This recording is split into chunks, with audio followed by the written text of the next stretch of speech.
사도신경하시겠습니다.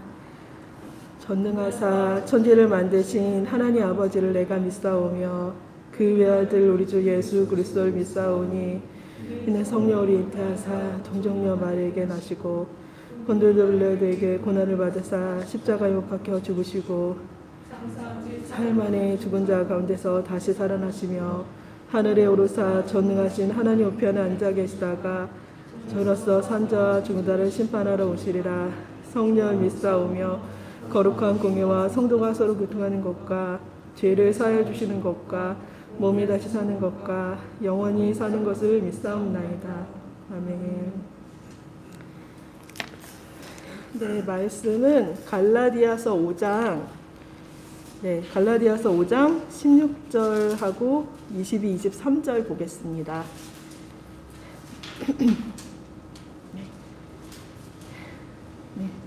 갈라디아서 5장 16절하고 22절, 23절 그렇게 제가 봉독하겠습니다.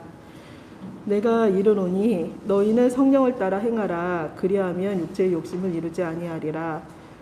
오직 성령의 열매는 사랑과 희락과 화평과 오래 참음과 자비와 양성과 충성과 온유와 절제니 이 같은 것을 금지할 법이 없느니라. 네. 말씀 생각할 때 성령님을 따라서 이렇게 행하면 이렇게 성령의 열매가 풍성한 삶이 되고 성령의 열매를 맺는 삶을 살게 된다라는 좀 생각을 했습니다. 그래서 저는 이제 뭐 이렇게 어쨌든 그 욕심 같은 것들을 이렇게 제 안에 이렇게 이렇게 반응을 하는 그런 내면들이 있어요. 여러 가지 내면들이 있는데 이제 그런 것들 가운데서 이렇게 이제 좀 돌아보고 하나님 앞에 이렇게 가고 반응하는 제 내면을 이렇게 보는 그런 여러 가지 하나님께 갔을 때 또 용서해 주시고 이런 과정들이나 이런 걸 볼 때 정말 성령의 열매를 맺도록 인도하시는 하나님의 은혜가 아닌가라는 그런 생각들을 좀 이렇게 하는 시간이 좀 됐습니다. 그래서 이 시간에는 우리를 좀 하나님께 열매 맺는 삶으로 불러주신 것에 대해서 좀 감사하며 기도하는 시간 갖겠습니다. 하나님 아버지, 열매 맺는 삶 가운데 우리를 불러주셔서 감사합니다. 제 안에 아버지 아직도 육체의 욕심을 따라 이렇게 사는 그런 삶을 아버지 살아갈 때가 있지만 그때마다 주님 앞에서 돌이키면서 주님 앞에 나아갈 때마다 하나님 용서해 주시고 자유케 해주시는 주님 너무나 감사합니다. 그래서 이런 모든 과정들이 정말 예수님을 닮아가는 삶이고 성령의 열매 맺는 그런 삶임을 고백을 합니다. 하나님 우리를 예수님 닮은 삶으로 성령의 열매 맺는 삶으로 불러주셔서 감사합니다. 날마다 뜻 가운데 하나님을 따르는 그런 삶을 살 수 있도록 은혜를 베풀어 주십시오. 예수 그리스도 이름으로 기도드렸습니다. 네.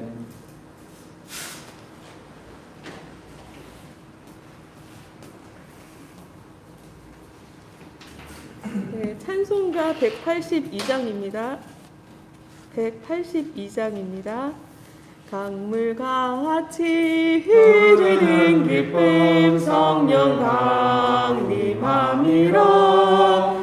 정결한 맘 영원하도록 주의 거처 되겠네. 주님 주시는 참된 평화가 내 맘속에 넘치네. 주의 말씀에 거센 풍랑도 잠잠하게 되도다. 나의 생명 소승케 됨은 성령님 하심이라.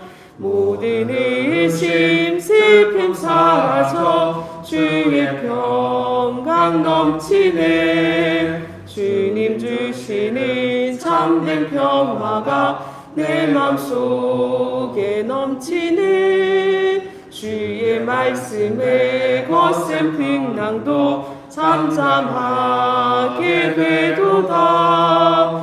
하늘에서 담비 내리고 햇빛 찬란함같이 우리 마음에 성령이 많이 주님 보내심이라. 주님 주시는 참된 평화가 내 맘속에 넘치네. 주의 말씀에 거센 풍랑도 잠잠하게 되도다. 생명시인에 넘쳐 흘러서 마른 광야 적시네. 의의 열매에 물을 익어서 주수를 기다리네. 주님 주시는 참된 평화가 내 맘속에 넘치네. 주의 말씀에 거센 풍랑도 잠잠하게 되도다. 놀라우신 주의 은혜로 그의 얼굴 뵙겠네. 평화로운 안식처에서 영원토록 쉬겠네. 주님 주시는 참된 평화가 내 맘속에 넘치네. 주의 말씀에 거센 풍랑도 잠잠하게 되도다. 찬송가 310장 한 장 더 부르겠습니다. 310장입니다. 하나님의 은혜로 있을 데 없는 자 왜 구속하여 주는지 난 알 수 없도다. 내가 믿고 또 의지하는 내 모든 형편하시는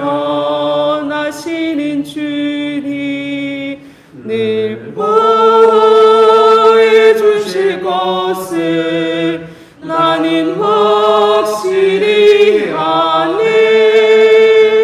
왜 내게 굳센 믿음과 또 복을 주셔서 내 마음이 항상 편한지 난 알 수 없도다. 내가 믿고 또 의지하는 내 모든 형편하시는 주님 늘 보호해 주실 것을 나는 확실히 아네. 왜 내게 성령 주셔서 내 마음 감동해 주 예수 믿게 하는지 난 알 수 없도다.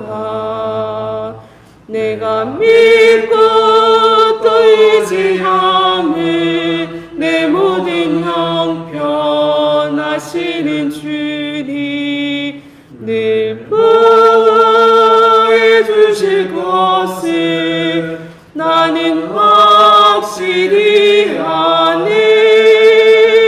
주 언제 강림하실지 혹 밤에 혹 낮에 또 주님 만날 그곳도 난 알 수 없도다.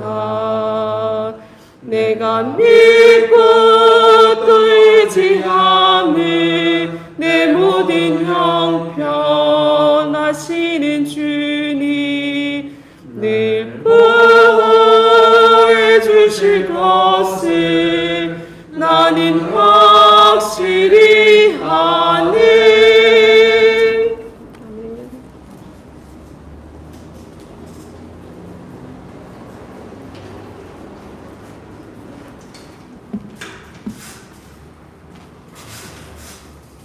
하나님, 저의 상황이 안 좋을 때는 누구보다 먼저 하나님을 찾고 의지하게 되면서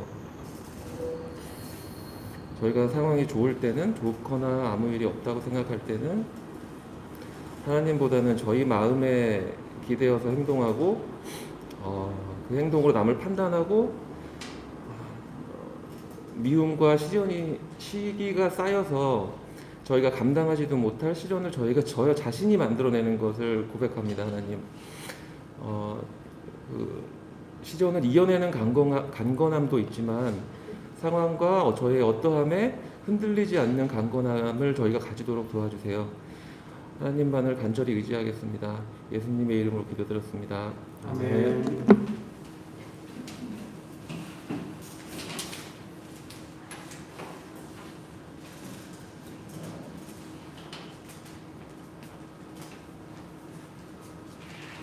네. 제가 밴드에 그럼에도 불구하고 찬양하고 싶다고 이렇게 올렸잖아요. 그래서 옛날에 이게 정성 권사님께서 이 찬양을 하셨던 것 같아요. 찬양 인도하실 때. 그래서 아무래도 제가 좀 자신이 없거든요. 그래서 정성 권사님 나오셔가지고 다 이제 스마트폰으로 빨리 찾으세요. 다 타셨어요? 네, 잘하셨습니다. 예, 정말 귀하게 쓰임 받습니다. 그래서 정말 우리가 이럴 때 또 쓸 수 있습니다. 네, 우리 정성 권사님 좀 나오셔서 여기 오셔서. 그럼에도 불구하고 제가 옆에서 같이 불러드리겠습니다. 네. 아마 방해가 될 거예요. 아니에요. 혹시 방송으로 예배 드리시는 분들도 제가 옆쪽으로 조금 가야겠습니다. 그래서 방송으로 예배 드리시는 분들도 그럼에도 불구하고 스마트폰으로 찾으시면 좋겠습니다. 같이 한번 첫 음이 좀 마음속에 이렇게 하도록 하겠습니다. 좀 높아도 여러분 목청을 찢으세요. 같이 불러보겠습니다. 마음속에 어려움이 있을 때 마음속에 어려움이 있을 때 마음속에 어려움이 있을 때 주님 내게 먼저 오사 내 마음을 만지고 주님 앞에 나올 수 없을 때 주님 앞에 나올 수 없을 때 주님 앞에 나올 수 없을 때 주님 날 먼저 안으시네. 그럼에도 불구하고 날 사랑하시는 내 하나님의 사랑을 나의 모든 걸 덮고 그럼에도 불구하고 날 안아주시는 내 하나님을 부를 때 아버지라 부르죠.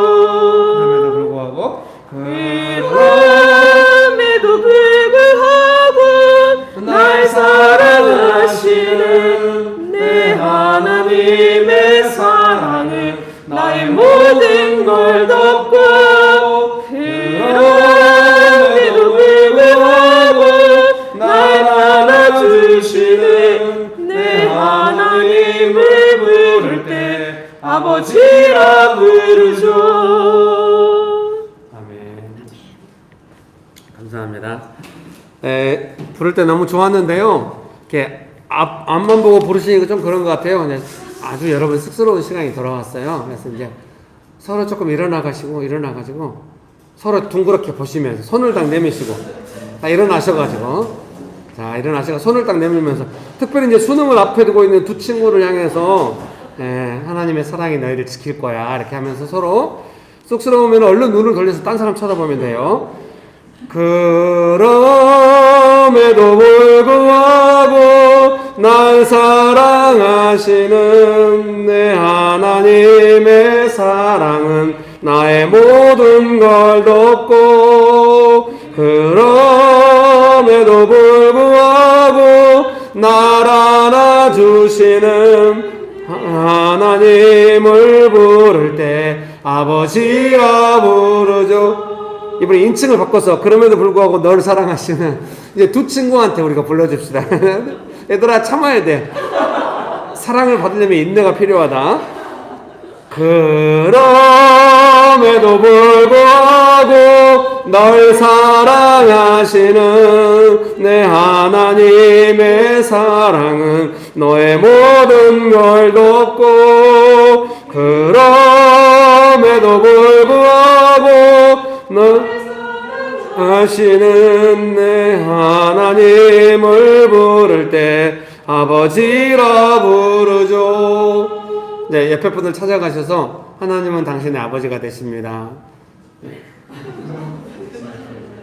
네, 한 번씩 또 이렇게 자매님들끼리는 안아주시기도 하시고, 네, 금번 집사님은 이쪽으로 오셔서 우리 같이 한번 허깅합시다. 금번 이쪽으로 오십시오. 네네. 네, 하나님은 그 말씀의 아버지가 됐습니다. 감사합니다. 네, 같이 후렴 부분 한 번 더 부르고 설교를 시작하겠습니다. 그럼에도 불구하고 날 사랑하시는 내 하나님의 사랑은 나의 모든 걸 돕고 그럼에도 불구하고 날 안아주시는 내 하나님을 부를 때 아버지라 부르죠. 좋으신 아버지 하나님, 우리가 언제나 하나님을 아버지라고 부를 수 있게 아버지의 사랑을 구할 수 있게 은혜 베풀어 주셔서 감사합니다. 예수님의 이름으로 기도합니다. 아멘. 네, 성경 말씀은 로마서 8장 14절에서 17절입니다. 로마서 8장 14절에서 17절 말씀 제가 읽어드리겠습니다. 방송으로 예배를 드리시는 분들도 계시다면 함께 말씀 보시면 좋겠습니다. 로마서 8장 14절에서 17절입니다. 제가 읽어드리겠습니다. 무릇 하나님의 영으로 인도함을 받는 사람은 곧 하나님의 아들이라. 너희는 다시 무서워하는 종의 영을 받지 아니하고 양자의 영을 받았으므로 우리가 아빠 아버지라고 부르짖느니라. 성령이 친히 우리의 영과 더불어 우리가 하나님의 자녀인 것을 증언하시나니 자녀이면 또한 상속자 곧 하나님의 상속자요 그리스도와 함께한 상속자니 우리가 그와 함께 영광을 받기 위하여 고난도 함께 받아야 할 것이니라. 아멘. 설교문을 참고해 주시면 감사하겠습니다. 설교문 서론을 읽어드리겠습니다. 오늘 설교의 제목은 자녀의 삶 이렇게 정했습니다만 자녀의 삶에 대해서 나누다 보니 하나님 아버지의 사랑을 더 알아가게 되는 것 같습니다. 로마서 8장은 예수님을 믿고 하나님의 자녀로 살아가는 삶에 대해서 세 가지를 말씀하고 있습니다. 하나님의 영으로 인도함을 받는 삶, 양자의 영을 받아서 이제 입양된 거죠. 예수님은 독생자 예수 그리스도, 독생자란 말은 only son, 유일한 친아들. 예수님은 하나님의 유일한 친아들이시고 우리는 예수님을 믿고 입양되어서 하나님의 자녀가 된 것이죠. 여러분 믿습니까? 그러나 자녀의 특권을 충분히 누릴 수 있죠. 양자의 영을 받아서 하나님을 아버지라고 부르는 삶, 그렇게 자녀의 삶 이런 것이죠. 그 다음에 세 번째로는 상속자로서 영광을 함께 받기 위하여 고난도 함께 받는 그런 삶이다. 그래서 고난도 함께 받는다. 그래서 로마서 8장에 로마서에서도 지난주인가요? 설교에 이제 믿음으로 옳게 되었는데 바로 나오는 내용이 환난은 인내를, 인내는 연단을, 연단은 소망을 이렇게 말씀하셔서 뭔가 이 환난과 고난 이런 것이 예수님 믿는 삶에서 어떤 의미가 있을까를 생각하게 되는데 늘 성경은 좀 이런 부분을 빼놓지 않고 이렇게 좀 말씀해 주시는 것 같아요. 그래서 우리가 이런 부분을 깊이 받아들여서 이게 뭐 좋은 것만 있지 않아 어려운 것도 있어 이렇게 뭔가 말씀하신다고 이해하기보다는 그 자녀의 본질적인 삶이라고 하는 것이 뭔가 아버지 하나님과 함께 살아가는 좀 책임감 있고 강건한 삶으로 나아가는 어떤 그런 의미에서 이게 되게 인간의 욕심이라든지 또는 샤머니즘적인 요소를 배제하게 되는 것이 아닌가 싶어요. 뭔가 사람들이 막 점치러 갈 때는 자기의 도덕성이나 신앙심 이런 거 안 따지거든요. 내 욕심에 맞나 이런 것만 따져요. 근데 우리가 믿는 예수님은 그런 게 아닌 거예요. 예수님과 함께 고난받고 또 은혜도 누리고 이런 삶이라고 하는 것을, 그래서 어떤 뭐 이렇게 그렇게 이야기 안 하는 것 같아요. 오직 뭔가 또 인간의 의로움을 따라서 고행한다 이런 게 전혀 아니고요. 예수님과 함께 그 고난에 동참하는 삶이다 이렇게 말씀해. 그건 되게 책임감이 있는 것이죠. 이것이 우리 삶이 현실적으로 다가올 때는 뭐가 좋습니까? 내 삶을 내가 원하는 것이 아닐 때, 그때도 책임감 있게 예수님과 함께 살아갈 수 있게 해주는 것이죠. 그래서 어떤 면에서 신앙이라고 하는 것, 예수님을 믿는 믿음이라고 하는 것은 되게 건강하고 건전하고 책임감 있고 잘 살아가게 해준다 그런 생각이 듭니다. 여러분 믿으십니까? 그래서 이제 이런 예수님 믿고 하나님의 자녀로 사는 삶의 세 가지에 대해서 설명할 때 제가 누가복음 15장에 나오는 두 아들, 보통은 예수님께서 비유로 말씀하실 때 탕자의 비유, 잃어버린 아들을 찾은 비유 뭐 이렇게 말씀하시는데 그 내용으로 제가 설명하고 싶었습니다. 둘째 아들이 아버지의 돈을 들고 나가서 다 쓰고 돌아오죠. 그때 이제 큰아들이 그 둘째 아들을 받아주는 아버지를 향해서 조금 불만이 있죠. 뭐 그런 내용이란 걸 우리가 알고 계시리라 생각합니다. 다시 누가복음 15장 다 읽으려면은 길어요. 그러면은 다음 주에는 누가복음 15장으로 설교를 해야겠다. 예, 읽어드리겠습니다. 둘째 아들은 아버지의 돈을 가지고 나가서 자신이 원하는 대로 사용하고 인생을 살았습니다. 자기 욕심껏 살았죠. 큰 아들은 이제 열심히 일하면서 살았지만 아버지와 동생을 향하여 좀 어려운 마음이 있었어요. 근데 근본적으로 자기가 원하는 것 때문에 좀 어려운 마음이 있었죠. 아버지가 동생을 다시 자녀로 받아주고 잔치를 벌이는 것은 잘못되었다고 생각을 했습니다. 좀 공정하지 않다고 생각한 거죠. 돈을 다 쓰고 와가지고 손해를 입혔는데 아무 일 없다는 듯이 이렇게 좋은 거 입히고 막 소를 잡아가지고 막 잔치 벌이고 막 이런 건 옳지 않다. 이렇게 큰아들이 생각을 했죠.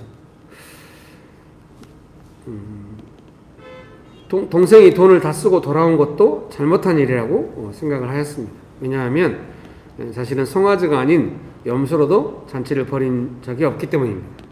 그 동생을 그렇게 대한 아버지도 조금 공정함이 없다고 생각했고, 또 둘째 동생도 돈 다 쓰고 와가지고 무슨 낯짝으로 이렇게 왔나 이러면서 좀 마음이 어렵겠잖아요. 근데 근본적으로 마음이 어려운 건 뭐예요? 소외감을 느끼는 거예요. 자기는 열심히 했는데 자기를 위해서는 염소로도 잔치를 벌인 적이 없는데, 아니 우리가 염소도 잡아본 적이 없고 소도 잡아본 적이 없어가지고 소는 어떻게 되고 염소는 어떻게 되는지 잘 구분이 안 돼요. 근데 어쨌든 잘 이해하세요, 여러분. 막 둘째 아들 위해서는 막 파리바게뜨 케이크 이거 아닌가? 나한테는 호빵도 호떡도 하나 안 사줘. 아니야, 아무래도. 여러분 축복합니다. 큰아들이 좀 속일나겠죠. 자기는 집에서 맨날 일했는데 자기가 케이크 받아야 되고 둘째 동생은 호떡도 과해. 개떡이나 먹어라 뭐 이렇게. 또 개떡은 뭐야 또. 예. 여러분 축복합니다. 어려서 제가 형하고 어머님 일하러 가시면 형하고 같이 바로 형하고 솥단지에다가 밥하면서 솥단지 위에다가 밀가루 붙여가지고 밥에다 쪄가지고 그걸 먹고 그랬거든요. 그걸 개떡이라고 해요. 할아버지가 되었네요.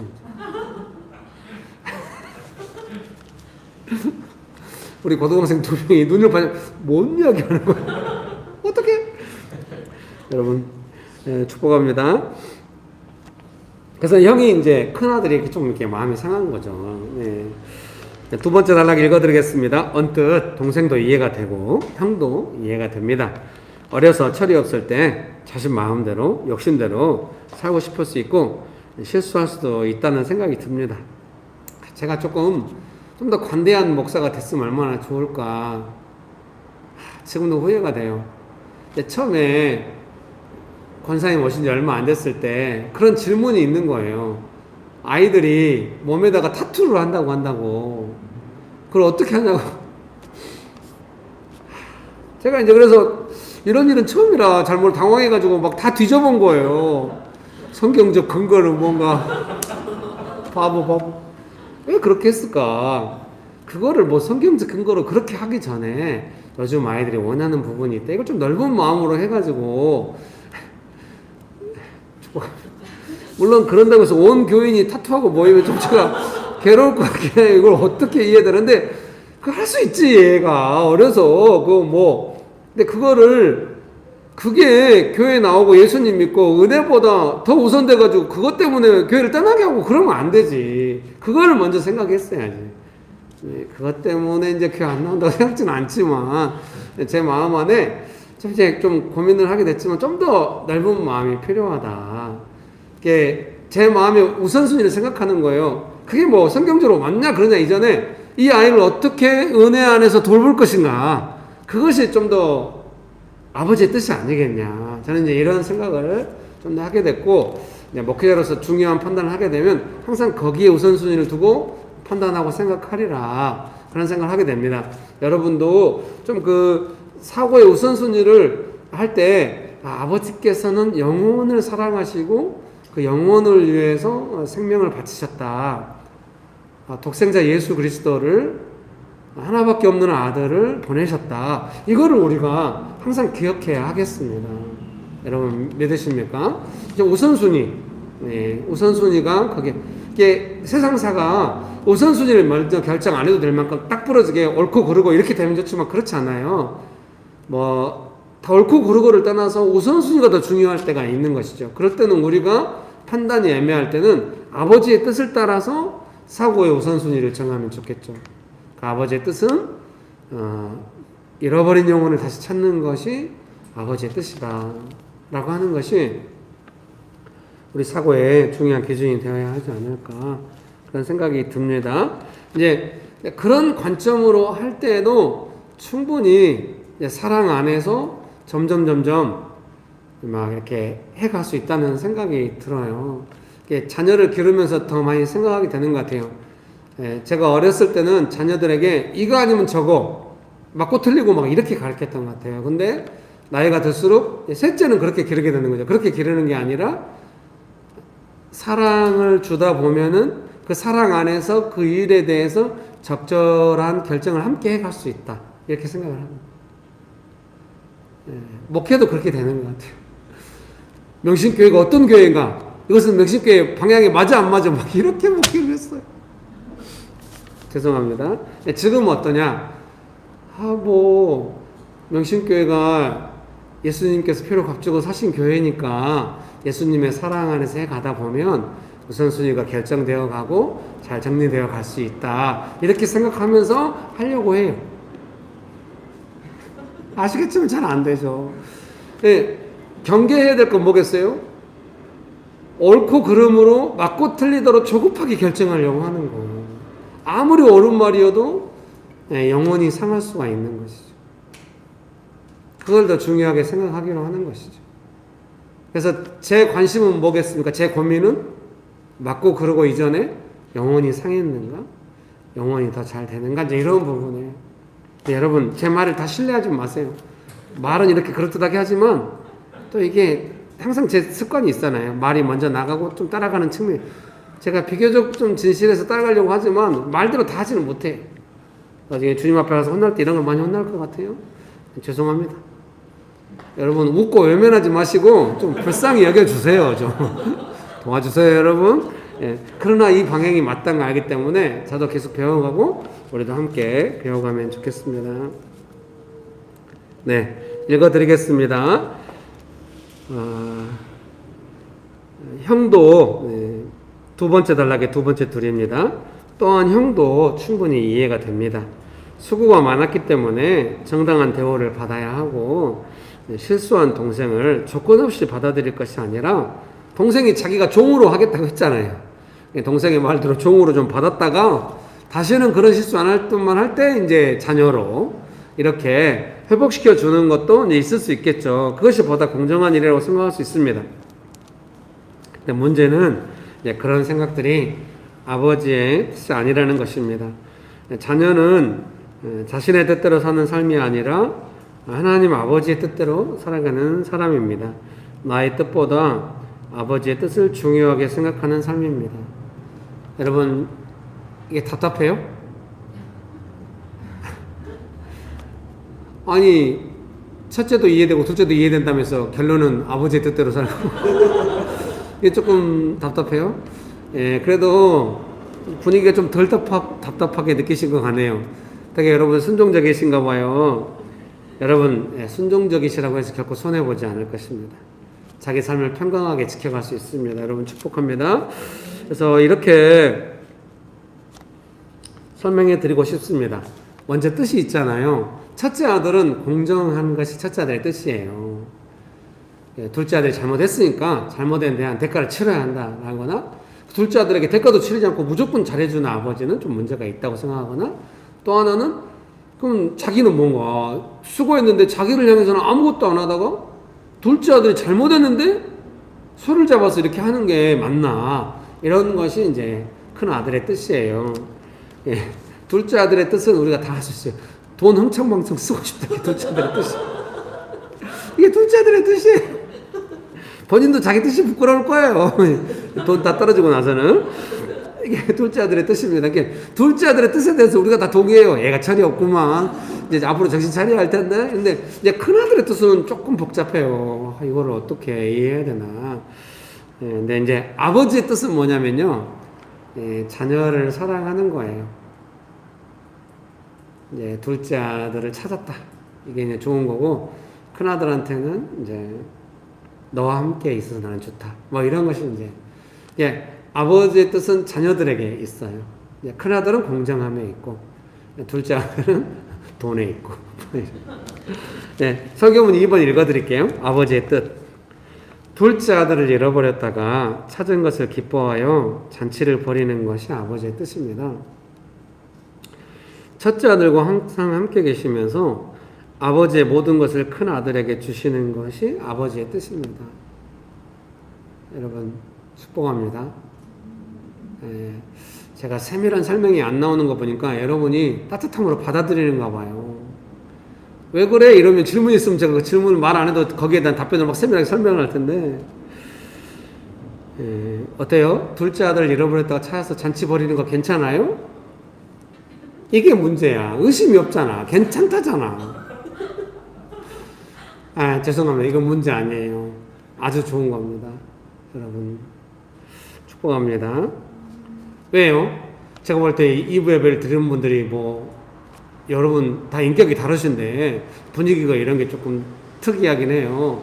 이게 말하지 않아도 설명하지 않아도 느끼는 게 있나 봐요. 그럼 뭘 느끼냐면 아버지가 둘째 아들을 많이 사랑하고 찾고 기다리고 힘들어하셨는가 보네.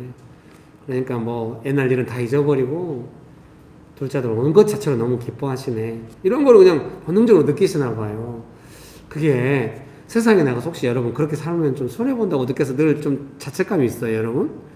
내가 따져야 되는데 이해만 하다가 뒤로 밀렸잖아.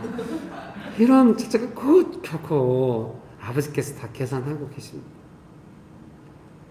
내가 내 소유를 따지지 않았다고 해서 손해보지 않습니다. 내가 따져가지고 내 소유 확보해봤자 아버지께 받을 것이 별로 없을 수도 있어요. 아버지께서 반드시 갚아주십니다. 더 많이 갚아주십니다. 아버지의 마음을 이해했으면 너무 좋은 거죠. 제가 이거 본문으로 설교할, 누가복음 15장 설교할 때 옛날에 어떤 할머니가 계셔서 신문에 나왔거든요. 할머니가 겨울이 돼도 이 창문이 이제 옛날에는 창호지 같은 걸로 말해요. 얘들아, 개떡에 이어 창호지 나왔다. 창호지는 뭐냐면 이렇게 종이 한지 같은 걸로 이렇게 창문을 붙이는데 그게 이제 구멍이 나잖아요, 옛날에는. 그럼 거기로 바람이 막 들어와요. 그러면 이제 뭐 다른 종이로 덧대어가지고 바람이 안 들어오게 막아야 되는데 이 할머니가 겨울 내내 그 창호지가 뚫려있는 채로 사는 거예요. 찬바람 맞으면서. 자식들이 제발 좀 따뜻하게. 아니, 이유는 뭐냐면 자기 아들 중에 한 명이 6.25 때 실종됐어요. 할머니 마음에 내 자식은 어디서 찬바람 쐬면서 살지 모르는데 나만 따뜻한 방에 있을 수 없다고. 그래서 그렇게 살다 가셨대요. 그러니까 신문 기사에서 제가 봤습니다. 부모의 마음이죠. 이제 아버지의 마음은 네가 내 돈 갖고 나가서 잘 되는가 보자. 폭삭 망해버려야 돼. 이런 게 아버지의 마음이에요. 아버지의 마음은 얘가 어디서 뭘 하고 있나 지금.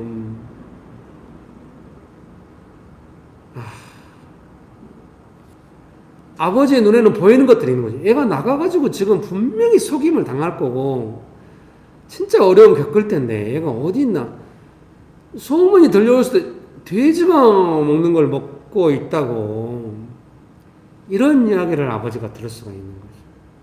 아버지의 귀에는 그쪽으로 가 있는 거예요. 마음이 거기에 가 있는 것이죠. 그러니까 돼지가 먹는 거 먹다가 온 아들을 향해서 아버지가, 속이 시원한 아버지가 어디 있어요? 왜 그 고생하고 있냐? 어? 집에 오면 이런 게 있는데 하고 하는 거죠. 왜 부모가 자식한테 따뜻한 밥을 같이 먹고 싶어 합니까?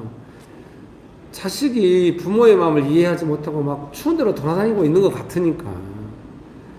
네가 원하는 만큼은 다 못 도와줘도 너를 향한 마음이 있다. 그게 부모로서 마치 부모된 어떤 마음으로서 운명처럼 받아들이는 마음인 거죠. 자식을 향한 부모의 마음이 있는 것입니다. 여러분 축복합니다. 하나님 아버지께서 우리를 향해서 그런 마음으로 계시는 줄 믿습니다. 첫째 아들과 항상 함께 계시면서 아버지의 모든 것을 큰 아들에게 주시는 것이 아버지의 뜻입니다. 근데 첫째 아들이 막 화를 낸 거예요. 왜 둘째 아들을 저렇게 하냐? 나한테는 염소도 안 잡아줬다. 아버지 공정하지 않다. 막 이렇게 아버지한테 화를 내니까 아버지가 그때 하는 말이, 얘는 이제 잃어버렸다가 죽었다가 살아나가지고 내 마음이 너무 기쁜 거고, 너는 항상 나랑 같이 있으니까 이 모든 것이 다 네 거다. 여러분, 이게 큰아들을 막 무마하려고, 일단 화 가라앉히려고 한 말이 아니라, 그 아버지가 진실한 아버지잖아요. 사랑이 많은 아버지라서 분명히 큰아들은 그렇게 살아왔고 앞으로도 그렇게 살아. 아버지의 모든 것을 누리면서 큰아들로서 권한이 있어요. 아버지를 대리하는 권한으로서 외부에서도 그렇게 보고, 그러니까 아버지가 더 바라는 거죠. 남들이 우리 집을 볼 때 너를 본다. 그래서 네가 관대하게 마음을 쓰면 사람들이 다 너를 칭찬할 거고 우리 집을 칭찬할 거다. 근본적으로 아버지를 칭찬할 거다. 큰아들이 네가 그렇게 됐으면 좋겠다. 이런 것이 아버지의 뜻이고, 큰아들과는 그렇게 있고 싶은 거죠. 뭐 아버지의 뜻대로 잘 되지는 않았네요. 큰아들은 이게 뭐냐고 그러고, 뭐 자녀들이니까 아버지의 뜻을 잘 모르는 것도 당연하죠. 사랑하는 성도님 여러분, 또 좀 그런 게 낯선 거죠.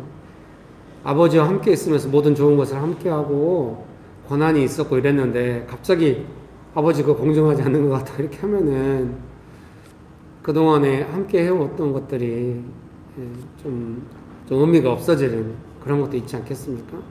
언제나 이 하나님의 나라, 하나님 아버지께서는 우리와 함께 하시면서 모든 것을 주시고 이러는 줄 믿습니다. 계약서를 딱 써가지고 어디까지는 내 거 아무도 못 건드려. 죄송하지만 하나님 나라는 그런 나라는 아니에요. 내 것의 나라가 아니에요. 아버지의 것의 나라예요. 근데 그걸 사랑으로 다시 신뢰의 나라죠. 그러니까 또 공정한 거예요. 왜요? 아버지의 것을 가지고 아버지께서 쓰셨으니까. 그건 공정한 거죠. 아들 거 뺏은 게 아니잖아요. 아버지의. 그리고 아버지께서 공정하지 않아? 큰아들한테 모든 걸 맡기고 주시잖아요. 그냥 공정한 거죠. 그래서 공정함이라고 하는 거는 잘못된 사람이 처벌받는 공정함도 있을 수 있지만 우리가 너무 거기에 치우쳐 있거든요. 아버지의 사랑을 따라서 아버지의 것을 아버지의 것 뜻대로 쓰시는 공정함이 있는 거예요. 그걸 우리가 간섭할 수는 없죠. 특별히 자유민주주의 사회는 다 그러지 않아요? 개인의 소유권을 인정하는, 사적 소유권을 인정하는, 아버지의 소유권을 인정하는, 이게 공정함이라고 생각해요. 우리 안에 그런 은혜를 아버지 하나님께서 부어주시는 줄 믿습니다. 두 번째 단락 읽어드리겠습니다. 2번에 예수님을 믿고 양자의 영을 받아 입양된 우리들은 이제 이렇게 좋은 뜻을 가지고 계시고 우리를 위해 모든 것을 주시는 독생자 예수 그리스도의 생명까지 주시는 하나님 아버지를 아버지라 부르게 되었습니다. 아까 우리도 찬양 같이 하면서 아버지라 불렀죠. 좀 은혜스럽지 않아요? 어제 집에서 가정예배 드리는데 마지막에 이 찬양이 떠올랐어요. 아버지라 부르자 이 부분만 떠오른 거예요. 그래서 이제 예배 설교 끝내고 다 나눔으로 하거든요. 이제 식탁에서 그 유튜브에서 아버지라 부르자 샀더니 그럼에도 불구하고 바로 뜨더라고요. 그래서 이제 그걸 켜놓고 같이 부른 거예요. 돌림 노래죠 뭐. 근데 이제 셋째는 셋째는 보통 나는 뭐 어떻게 해야 돼? 그러면 네가 처음 시작 기도를 해. 했더니 지난번에는 시작 기도를 잘하고 이제 가서 놀더라고요. 근데 이번 주는 시작 기도를 하는데 뭐라고 혼잣말 하는 거서 왜 기도를 크게 해야지? 그랬더니 왜 큰 소리를 해야 돼? 나 혼자 기도할 수 있지 않아? 아니 이건 대표 기도니까 큰 소리 아니 나 7살짜리 너 벌써 그렇게 해. 근데 마지막 이 찬양 부르는데 옆에 와서 막 같이 있는 거예요. 이 찬양 좋아? 이 분위기. 이게 어린애도 그 분위기 좋아해. 아버지라고 부르는 그 분위기 좋아. 같이 있고 싶어. 사랑하는 성도님 여러분, 우리의 삶의 모든 영역에서 우리가 하나님을 아버지라고 부르는 그 은혜가 가득하게 되시기를 주의 이름으로 축복합니다. 예수님을 믿고 양자의 영을 받아 입양된 우리들은 이제 이렇게 좋은 뜻을 가지고 계시고 우리를 위해 모든 것을 주시는 독생자 예수 그리스도의 생명까지 주시는 하나님 아버지를 아버지라 부르게 되었습니다. 자녀로서의 모든 특권을 누리게 된 것입니다. 그 특권 중에 특권이 뭐겠습니까? 하나님을 아버지로 알아가는 복된 삶. 제가 정말 이 지루한 거 도저히 못 참는 성격이고 직장생활 부적응자예요. 근데 평생에도 단 한 번도 지루하지 않은 것이 있어요. 그건 뭐냐면 성령님의 인도하심을 따라서 하나님 아버지를 알아가는 예수님과 동행하는 삶. 항상 모험적이고 즐겁고 너무 좋고 막 흥미진진하고 은혜스럽고 이래서 항상 하나님 아버지를 조금만 느끼면 되게 감동적이고 축복합니다. 네, 그래서 제가 해볼 수 있었습니다. 우리 모두가 그런 줄 믿습니다. 설교문 3번 연단된 소망, 고난. 고난은 연단된 소망이다, 동의어다 이렇게 제가 설명하고 싶었던 거죠.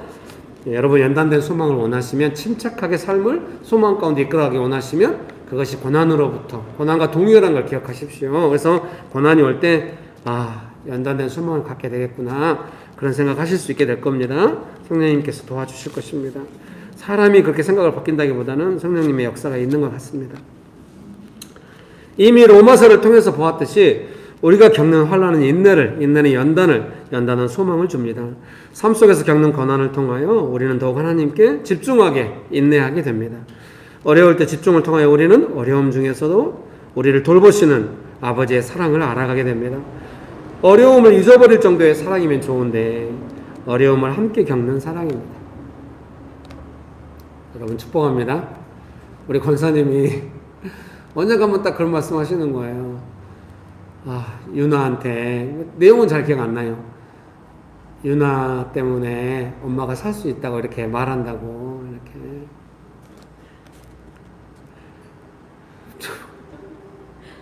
오늘 설교 어떻게 하려고 이러는.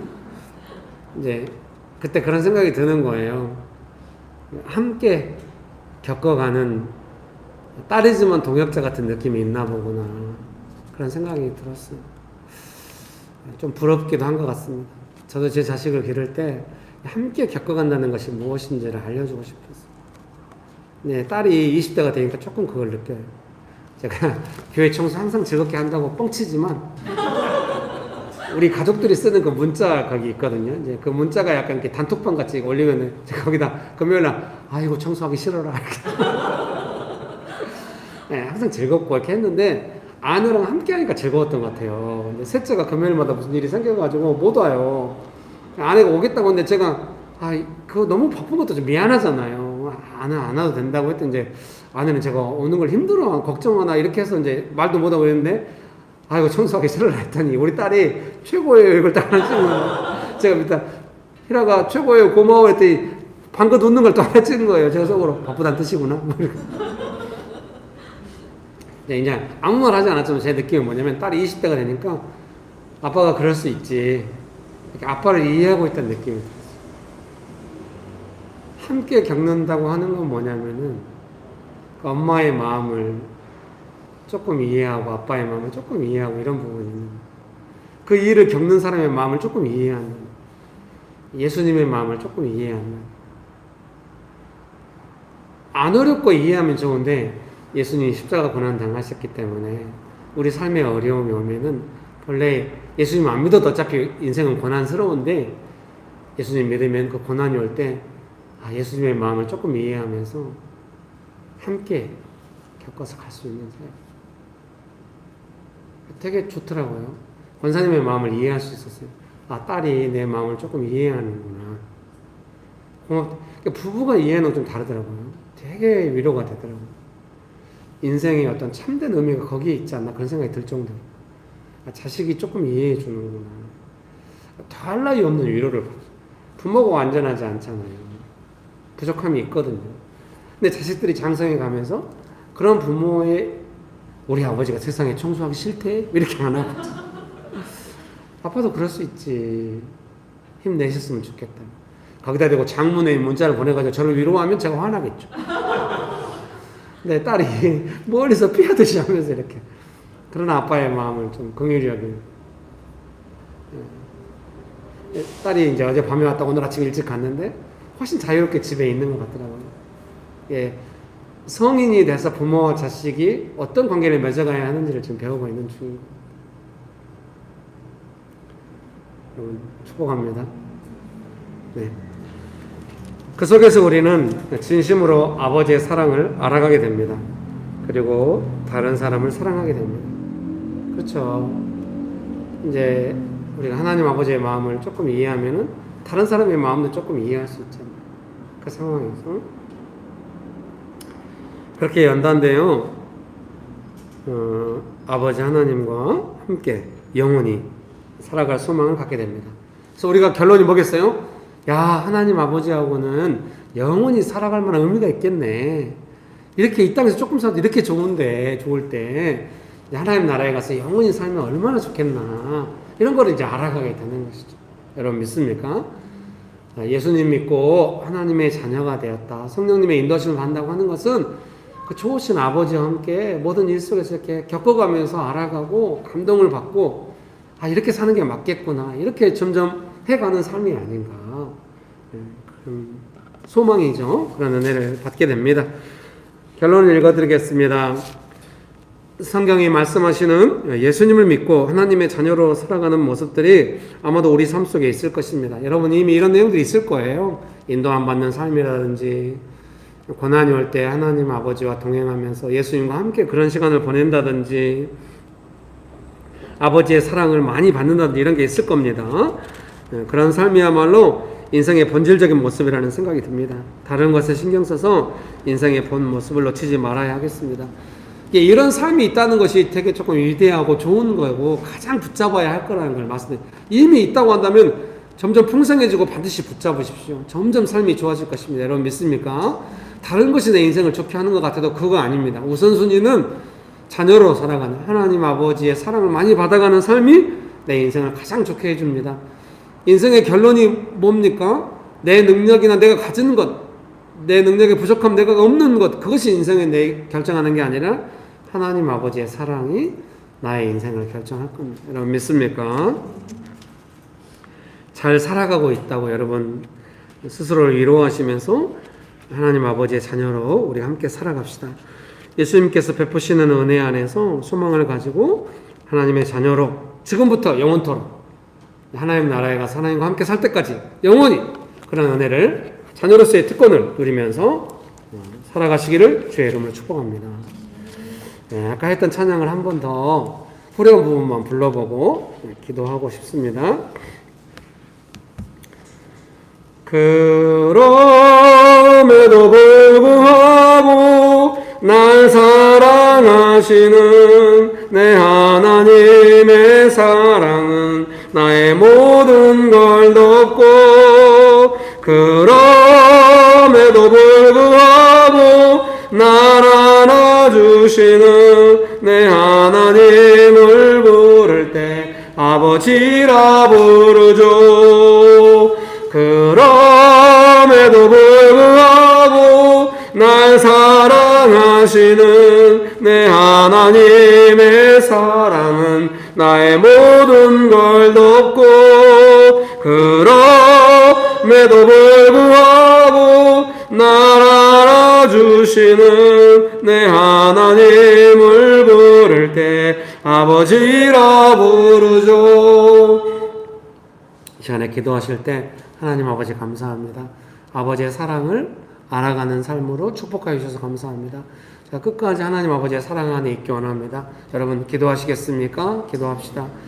좋으신 아버지 하나님, 하나님 아버지의 사랑을 알아가게 해주셔서 감사합니다.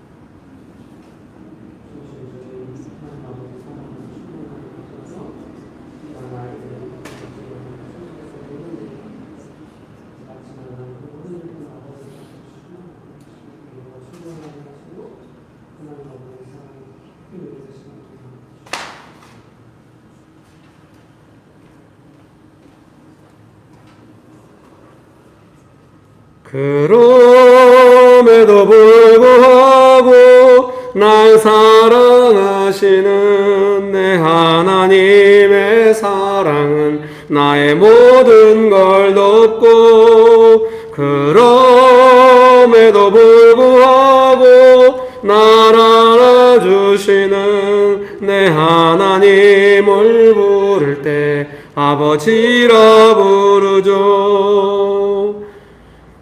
내 하나님을 부를 때 아버지라 부르죠. 좋으신 아버지 하나님 감사합니다. 예수님의 이름으로 기도합니다. 아멘.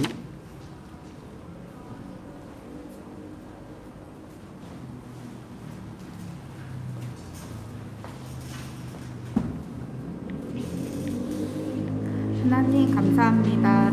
때에 따라 항상 좋은 것으로 공급해 주셔서 감사합니다. 그리고 주님이 주신 것으로 주님께 드릴 수 있도록 허락해 주셔서 감사합니다. 주님께 드리는 것을 통해 주님의 일에 참여할 수 있도록 허락해 주셔서 감사합니다. 아니 물질뿐 아니라 우리의 마음도 주님께 올려드립니다. 우리가 주님의 은혜로 살아가게 하시고 이 은혜도 기쁘게 흘려보낼 수 있도록 함께 인도해 주세요. 겸손하게 기도함으로 주님의 일을 기대합니다. 감사드리며 예수님의 이름으로 기도합니다. 아멘.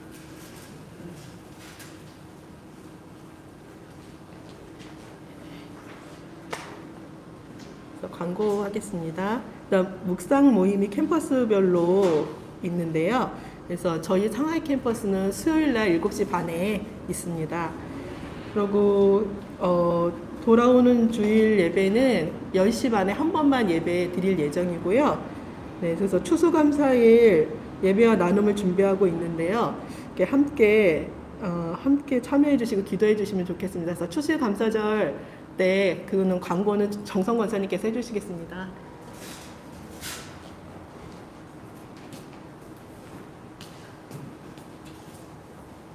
네, 추수감사절 저희 상하이 캠퍼스에서 담당해서 이제 진행하고 있는데요. 그 성경 주제 말씀이 있습니다. 마태복음 5장 6절과 잠언 11장 25절인데요. 남을 돌보는 너희는 복이 있다. 그렇게 정성 들여 돌보는 순간에 너희도 돌봄을 받는다. 복 있는 사람은 풍족해지며 남을 흡족하게 하는 사람은 자신도 만족하게 된다. 이 말씀을 주제로 해서 돌보면 돌봄을 받는다라는 슬로건으로 진행되고 있습니다. 그래서 그 상가들에게 저희가 이제 성도님들이 가져오시는 과일을 그 봉투에 포장해서 다 각 상가에 다 이제 나눠 드리려고 하고요. 그래서 이제 준비되는 것이 성도님들은 과일을 준비해서 오시면 좋을 것 같아요. 다음 주 주일날 같이 포장해서 같이 나누고 그렇게 할 예정이고요. 그리고 예배를 드리고 상 나눔이라는 순서가 있는데 그 순서에 각 캠퍼스별로 신청자들이 있으실 거예요. 그분들이 나오셔서 각자의 삶을 나눠주시고 찬양도 하고 악기 연주도 해주시고 그렇게 하실 예정이고요. 그리고 선물도 준비되어 있습니다. 그렇게 지금 진행되고 있는데 과일 포장과 나누기는 유근만 집사님하고 형일근 집사님이 담당해 주시고 삶 나눔 진행은 장신실 집사님이 해주시기로 했어요. 그리고 그 삶 나눔의 선물은 노명옥 집사님과 이현정 간사님이 준비해 주시기로 했습니다. 문의사항이 있으면 밴드에 올려주시면 성실히 답변해 드리겠습니다.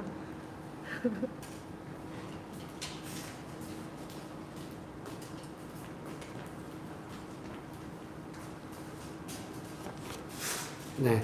돌보면 돌봄을 받는다. 메시지 성경 구절이죠.